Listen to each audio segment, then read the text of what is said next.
Nelson Chamisa aiwa ochizosangana nemutungamiri wenyika yeZimbabwe ochivanyorera tsamba ochivaudza pachena onyatsobuda pachena kuti aiwa tabo tauda a new leader zvamunoda kuita izvi no tsanambira masvikoti kona Nelson Chamisa ndikuba subscribe like turn on the bell icon tipinda panapa Nelson Chamisa aiwa anyazozviprova kuti aiwa is the legitimate leader anyora achiti Zimbabwe is under rebirth and construction in the spiritual realm.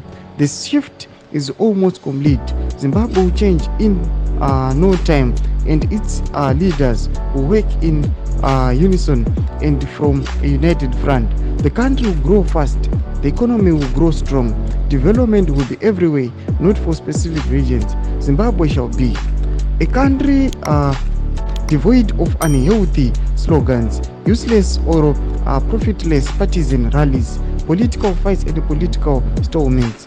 A country where corruption is shunned and not tolerated. A country with a lean and mean progressive leadership.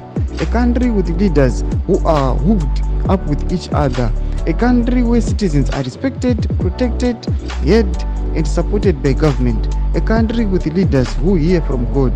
I declare Zimbabwe a nation of peace, hospitality, freedom, politeness and prosperity. I take new dawn.